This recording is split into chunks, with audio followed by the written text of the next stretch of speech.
Hello, my name's Katie Pickup and I'm a reviews editor at the Company of Biologists, and we're the publishers of Development, Journal of Cell Science and Disease Models and Mechanisms.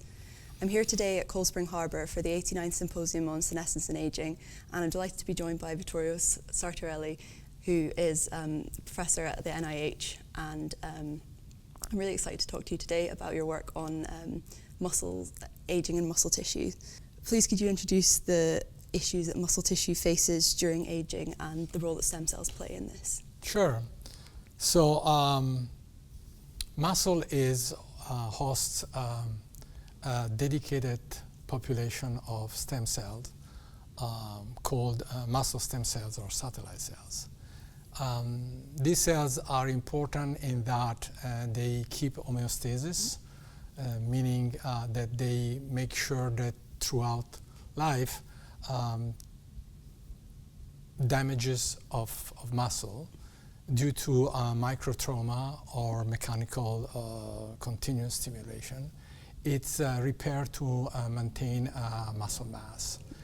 And with aging, the ability of these stem cells to repair muscle is decreased due to both cell extrinsic factor coming from the microenvironment and from cell intrinsic mechanism that modify the ability of muscle stem cells to repair muscle. So we are interested in understanding and then in the long term modifying mechanism that impinge negatively on the ability of this stem cells population to repair muscle.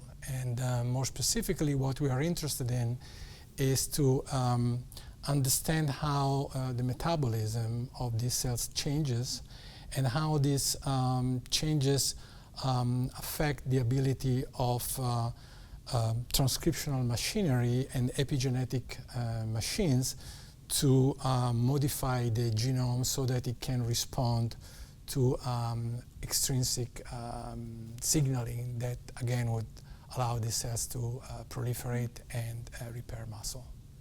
So with these metabolites, can you provide supplementation that can help restore muscle function and repair the metabolism that goes awry with aging?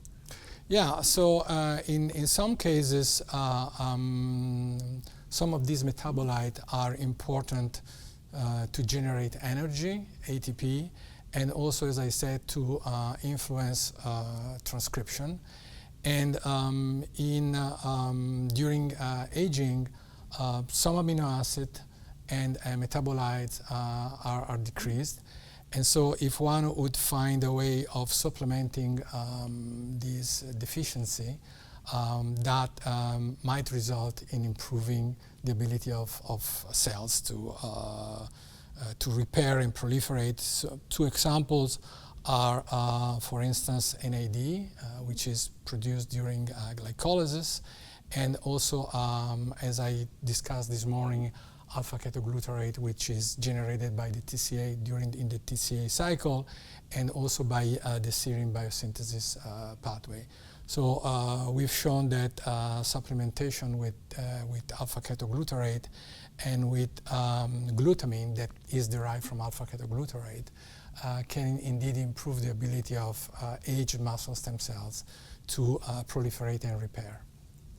Yeah, that's really interesting. You also talked in your talk this morning about epigenetics and histone trimethylation of H3K27. How do these muscle stem cells change epigenetically with aging? So that is a really complex scenario in that during aging, muscle stem cells experience an increase in trimethylation, and this is a repressive mark. The interesting observation is that while sometimes this repressive mark is functionally active in the sense that it represses transcription, in other cases increased trimethylation occurs at genes that are either not active or that that don't care if they are trimethylated or not. In addition to that, there are regions of the genome that are shielded from acquiring increased trimethylation, and actually in the opposite manner, they get demethylated. And so what we have observed is that this trimethylation mark is decreased in H cells at specific region of the genome, including NF-κB, which is indeed upregulated in H cells and drives the inflammatory program that is typical of not only muscle stem cells but also other stem cells during aging. So there is a correlation between decreased trimethylation at the NF-κB locus with the upregulation that is observed in muscle stem cells. Yeah. Yeah, that's really interesting. Do you know why some of these genes are protected from these changes and some aren't? Yeah, so we don't have any evidence at the moment of the mechanism. However, what I could speculate is that trimethylation is actively removed by histone demethylases that are regulated, by the way, by alpha-ketoglutarate in some cases. So what is possible is that despite the increased trimethylation that occurs genome-wide, one might envisage that specific engagement of demethylases at specific site would result in demethylation at this site.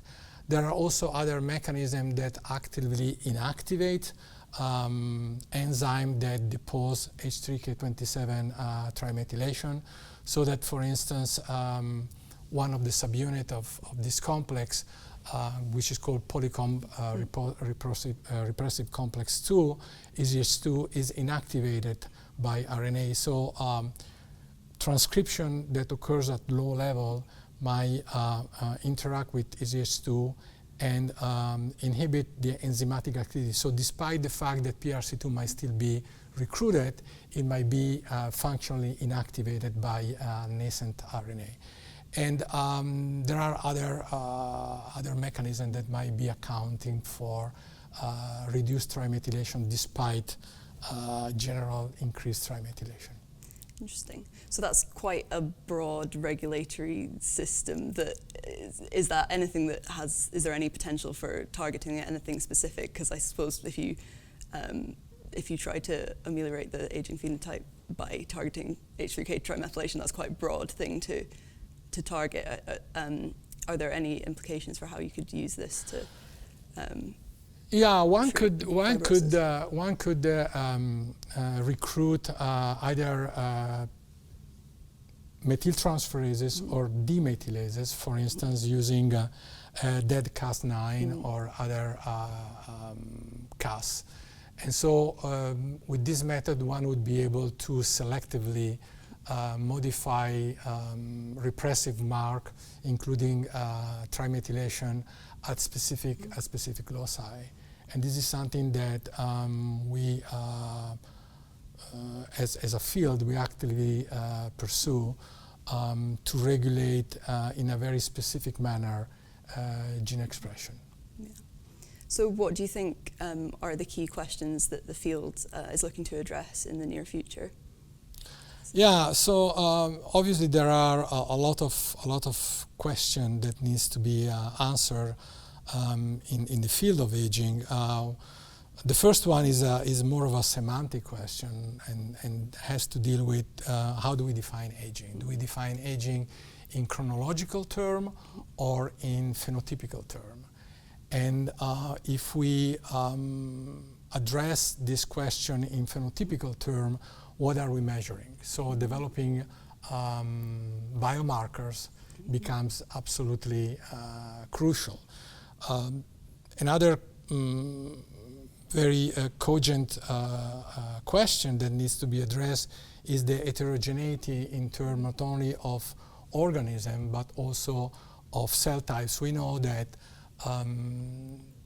different cell types, even in the same organ or tissue or in the muscle, they age at different speed. They age using different programs. And so this begs the question of if you want to rejuvenate a tissue, which kind of cells are you going to target, and how are you going to target the cells, because every cells age in a different manner. The third aspect of this is that the field has developed a lot of atlases in terms of transcriptome, in terms of metabolomes, and we have a pretty good definition of how cells age. Now, perhaps it's the time to move from atlases to mechanism and understanding which mechanisms are responsible for the phenotype and genotype and transcriptome that we are observing in aging cells. Yeah, I think that's really interesting, because I suppose particularly when we've got an in vitro system, trying to like map that onto the actual aging in an organism as well. Yeah, do you think some of the key mechanisms are common across different tissues? It seems that there is a commonalities of mechanism, but then, as I said, every cell type seems to have a specific way of regulating aging and to aged. So that we will have to develop, first of all, we'll have to understand how they age, and then developing strategies that are targeted for different cell types. Yeah, okay. Thank you very much. It's been a really interesting conversation. Well, thank you.